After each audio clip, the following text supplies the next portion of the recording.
నోరు తెరిస్తే తప్పుడు ప్రచారం, అబద్ధాలే. 90% పాలమూరు జిల్లా ప్రాజెక్టులు పూర్తినాయని నిన్నమన్న వాళ్ళు ప్రెస్ మీట్ చెప్పారా? మీరందరూ రిపోర్ట్ చేసిరు కదా.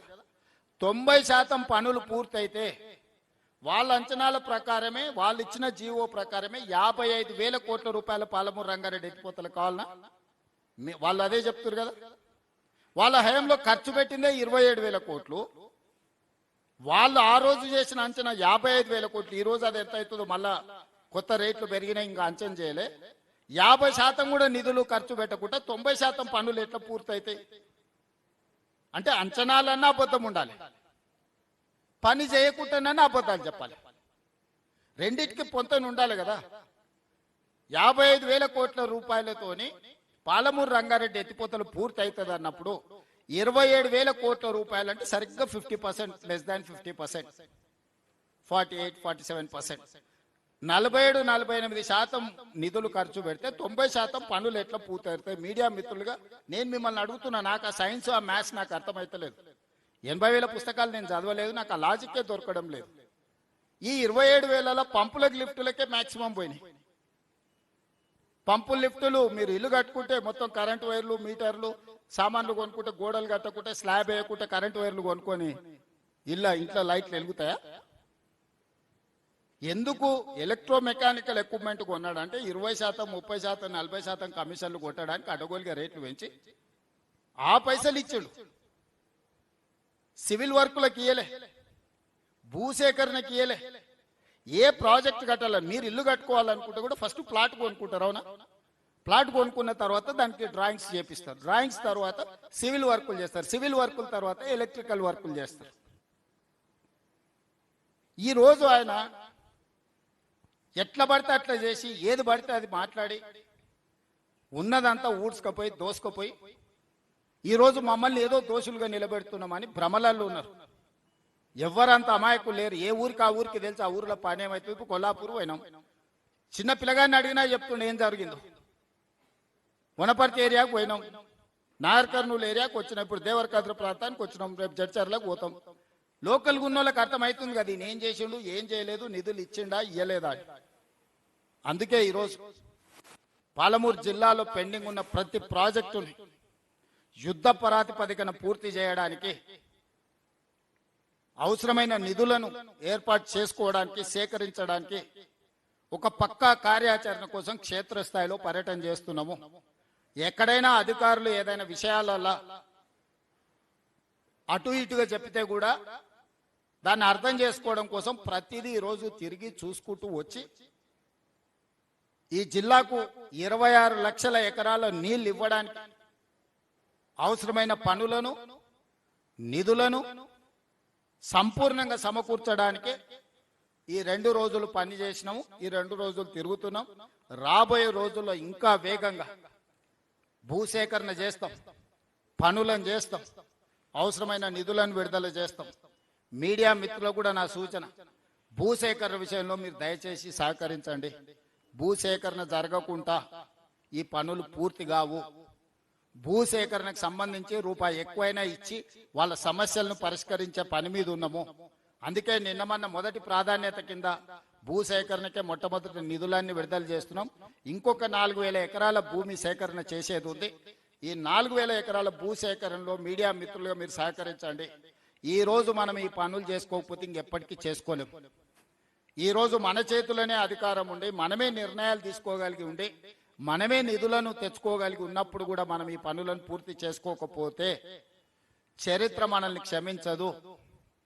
నేను సంపూర్ణంగా కట్టుబడి ఉన్నా. ఈ జిల్లా ప్రాజెక్టులను అన్నిటిని పూర్తి చేయడమే కాకుండా ఈరోజు ప్రాజెక్టులు కట్టుకుంటే సరిపోదు, నీళ్లు నింపడానికి రిజర్వాయర్లు కూడా ఉండాలి. జూరాల 17.84 టీఎంసీల కెపాసిటీ ఉంటే ఈరోజు జూరాలలో నీటి నిల్వ 9 టీఎంసీ, దాదాపుగా 8.5-9 టీఎంసీలు ఆడ లేనే లేదు. మనం ఆ పక్కన గూడెం తోటిలో 15 టీఎంసీలు రిజర్వాయర్లో నీళ్లు నింపుకుంటే జూరాలలో నీళ్లు లేనప్పుడు దాని కింద ఆయకట్టుకు అవసరమైతే ఇక్కడ నుంచి అక్కడ మళ్ళీ నీళ్లు విడుదల చేసుకోవడానికి అవకాశం ఉంది. తుమ్మిల పూర్తి చేసుకుంటే అక్కడ రిజర్వాయర్ లేదు. రాబోయే రోజుల్లో ఎక్కడికక్కడ ఎక్కడ అవకాశం ఉన్నా తక్కువ భూసేకరణ, ఎక్కువ నీళ్లు నిల్వ చేసుకోవడానికి అవకాశం ఉందో ఆ పనులన్నీ పూర్తి చేసుకుంటాం. కర్ణాటక రాష్ట్రం బ్రిడ్జ్ కమ్ బ్యారేజీలు కట్టి కృష్ణా మీద భీమా మీద చిన్న చిన్న బ్రిడ్జ్ కమ్ బ్యారేజీలు కట్టుకుంటే దాదాపుగా వాళ్ళు ఒక 100 టీఎంసీల నీళ్లు నిలబెట్టుకునే పరిస్థితి వచ్చింది. నిన్న మిత్రుడు సిఆర్ గారు మేము కర్ణాటక మంత్రి భోజరాజ్ గారిని అందరినీ తీసుకొని ఈ సరిహద్దు మనకు కర్ణాటకకు ఈ బ్రిడ్జ్ కమ్ బ్యారేజీలు కట్టుకుంటే మనకు నీళ్లు నింపుకోవడమే కాకుండా గ్రౌండ్ వాటర్ పెరుగుతుంది. అత్యవసర సమయాలలో తాగునీరు కోసం మనం కర్ణాటకకి వెళ్ళి అడుక్కోవాల్సి వస్తుంది ఒకసారి నీటి కొరత ఏర్పడ్డప్పుడు. అందుకే ఈ బ్రిడ్జ్ కమ్ బ్యారేజీలు కట్టుకుంటే ప్రయోజనం ఉంటుందని దాని మీద కూడా ఈరోజు స్టడీ చేస్తున్నాం. తొందరలోనే సాంకేతిక నిపుణులతో చర్చించి కర్ణాటకలో అక్కడ కాంగ్రెస్ ప్రభుత్వం ఉంది, అక్కడ ముఖ్యమంత్రి గారితో ఉన్న సన్నిహిత సంబంధాలను కూడా వాడుకొని ఖర్చులలో కూడా కొంత వాళ్ళు మనం ఖర్చులు కొంచెం కలిసి పంచుకునేటట్టు ఖర్చులు సగం సగం పెట్టుకుంటే నీళ్లు కనీసం 60% 70% మనం వాడుకునేటట్టు మనకున్న ఇబ్బందులు వివరించి చేయాలని ఒక కార్యాచరణ కూడా తీసుకున్నాం.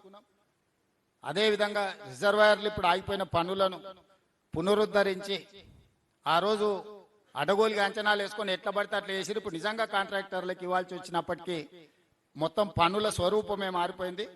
అందుకే పనుల ఈరోజు వాస్తవ పరిస్థితులు ఏ విధంగా ఉన్నాయో దాని ప్రకారం అంచనాలు తయారు చేసుకొని వీటన్నిటిని కూడా పూర్తి చేయడానికి ఈరోజు కార్యాచరణ తీసుకున్నాం. మీరందరూ కూడా సహకరించి మన జిల్లాను మనం అభివృద్ధి చేసుకుందాము.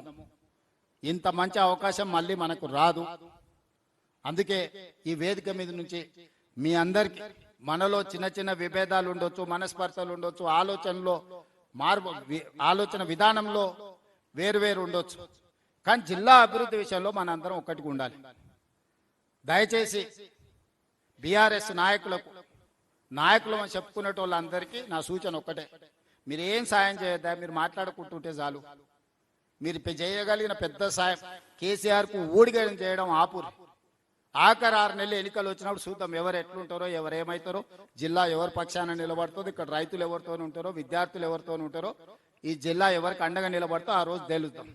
ఓ 2 సంవత్సరాలు కొంచెం మర్యాదగా ఉండడం నేర్చుకోండి అని చెప్పి ఏది పడితే అది మాట్లాడి పనులు జరగకుండా, భూసేకరణ జరగకుండా కాళ్ళలో కట్టేబెట్టే పనులను జిల్లా బీఆర్ఎస్ నాయకులు చేయొద్దని ఈ వేదిక మీద నుంచి వాళ్ళందరికీ నేను విజ్ఞప్తి చేస్తున్నా.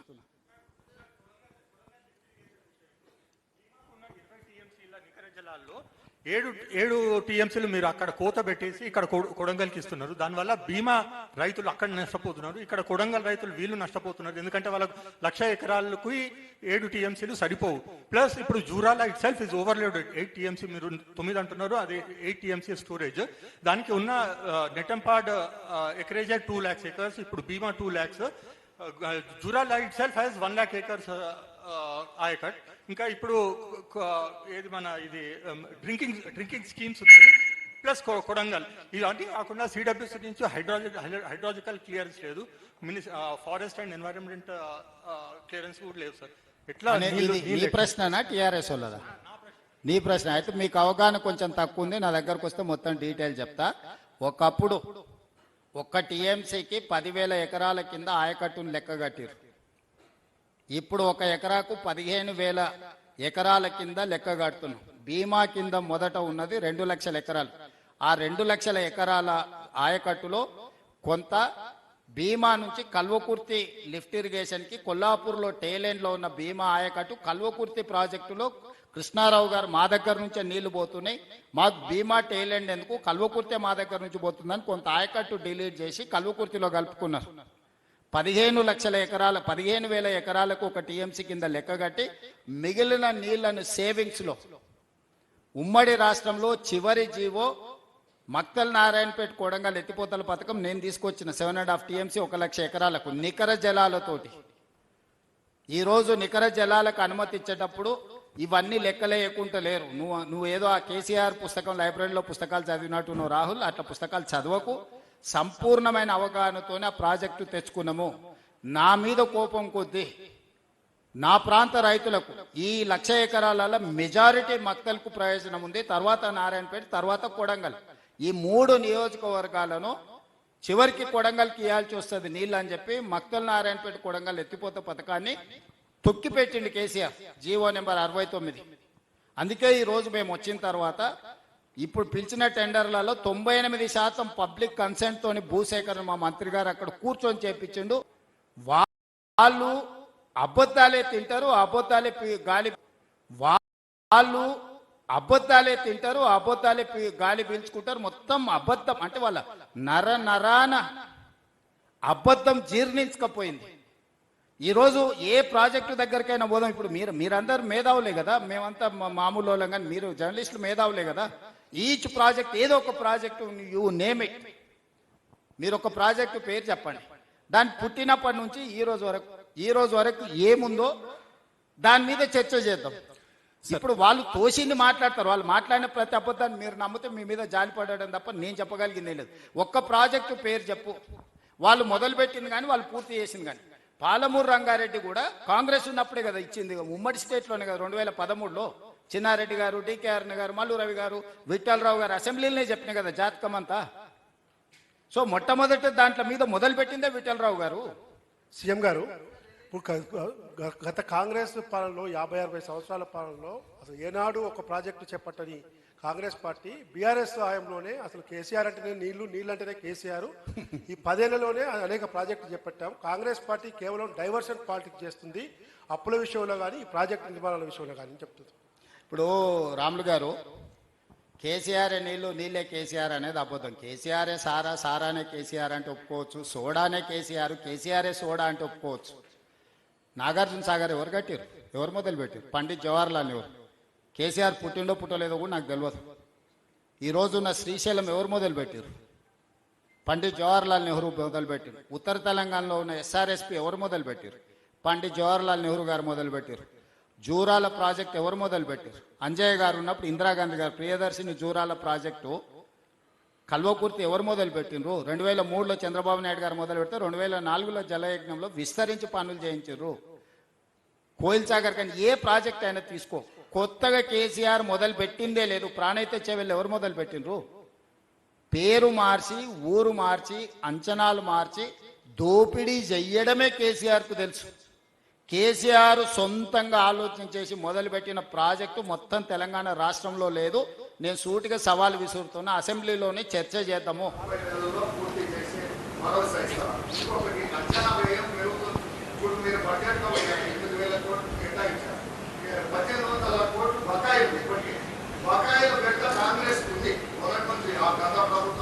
ఏ దాంట్లో బకాయిలు?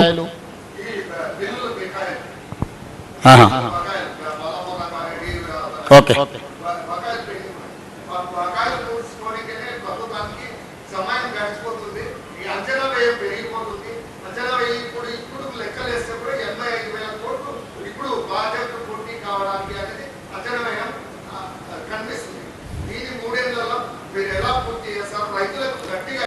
మీ పేరేం పేరు? అశోక్ కుమార్. అశోక్, ఇంత స్టడీ చేసినావు కదా, ఎట్లా చేస్తే పరిష్కారం బాగుంటుందో నీ సలహా మొత్తం పూర్తి మీ అడ్వైస్ ప్రకారం మేము ముందుకెళ్దాము. అదే ఎట్లా చేద్దామో, ఇప్పుడు మన జిల్లా గురించి సంపూర్ణమైన అవగాహన ఉన్నది. ఇంత లోతుగా స్టడీ చేసినావు కదా, అదే సోదరా, నిధుల దీనికి కూడా మళ్ళీసారి ఉత్తమన్న అశోక్ కుమార్ని ఒకసారి పిలుచుకొని ఒకసారి కూర్చొని మాట్లాడితే మనకు మంచి పరిష్కారం దొరుకుతుంది. ఒకసారి మంత్రి గారికి నేను చెప్తున్నా, నువ్వు వచ్చి కలిసి కొంచెం నీ సలహా ఈ సోదరా.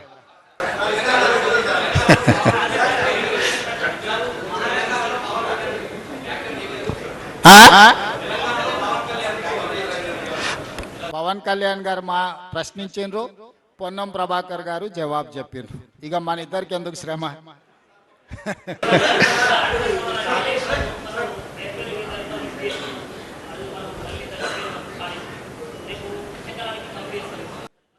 టెస్టులు చేయకుండా చూడు మిత్రమా, టెస్టులు జరుగుతున్నాయి. టెస్టులు పూర్తి చేయకుండా మేము ఏం పని చేయము. ఎన్డీఎస్ఏ ఇచ్చే సూచనల ప్రకారమే మేము పని పోతాము. మేము టెక్నికల్ ఎక్స్పర్ట్స్ కాదు, నేను కానీ ఉత్తమ్ కుమార్ రెడ్డి గారు కానీ. మేము పొలిటికల్ ఎగ్జిక్యూటివ్స్మి. Technical experts different government of India ఏజెన్సీలను, ప్రైవేట్ ఎక్స్పర్ట్స్ని అందరిని ఎంగేజ్ చేసినాం. ఎక్స్పర్ట్స్ ఇచ్చే నివేదిక ప్రకారమే పునరుద్ధరణ జరుగుతుంది. కేసీఆర్ ఉరికిండానో, హరీష్ రావు అరిసిండానో, అర్ధరాత్రి అర్ధాంతరంగా మళ్ళా చేస్తే గదే అవుతుంది. అందుకే చెప్తున్నా, దానికి ఎన్డీఎస్ఏ రిపోర్ట్లు మిగతా అన్ని ఏజెన్సీలు ఇచ్చిన రిపోర్ట్లు తీసుకున్న తర్వాతనే పూర్తి చేస్తాము. ఈ రోజు మేము 9/18 కూడా ఏ విధంగా ముందుకు తీసుకెళ్లాలో మహారాష్ట్రతో ప్రయత్నం చేస్తున్నాం. మహారాష్ట్ర ముఖ్యమంత్రి గారు తప్పించుకొని తిరుగుతున్నారు. బండి సంజయ్ గారు నీకు శాత కాకపోతే, నీకు శాతనైతే లేదని చెప్తున్నా బండి సంజయ్ గారికి, కిషన్ రెడ్డికి, మీకు శాతనైతే మహారాష్ట్రలో పోయి 9/18 దగ్గర, ఎందుకంటే అది ఆదిలాబాదు, నిజామాబాదు, కరీంనగర్, మెదక్ వరకు అందరు వాళ్ళే ఎంపీలు ఎమ్మెల్యేలు ఉన్నారు. అది వాళ్ళ బాధ్యత. రైతుల కోసం పని చెప్తే ఆయన ఏదేదో మాట్లాడుతున్నాడు. సో మహారాష్ట్ర ప్రభుత్వంతో 9/18 మీద చర్చించేసి ఆ సమస్యను కూడా పరిష్కరిస్తాం. Thank you.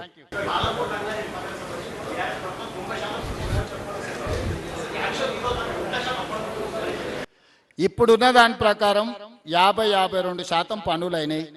దీని మీద ఇప్పుడున్న ఈ ఏదైతే ఈ ఫేజ్లో ట్రంక్ లైన్స్ వీటిని చేయడానికి ఒక 1 ఇయర్లో మేము ఆల్అవుట్ ఎఫర్ట్స్ పెడితే ఈ మేజర్ వర్క్ అయిపోద్ది. ఎందుకంటే డిస్ట్రిబ్యూటరీస్ చేయకుండా, ఉద్దండాపూర్ నుంచి లక్ష్మీదేవిపల్లికి తీసుకెళ్లకుండా పాలమూరు జిల్లా ప్రాజెక్టుల మీద చర్చ అసంపూర్తి.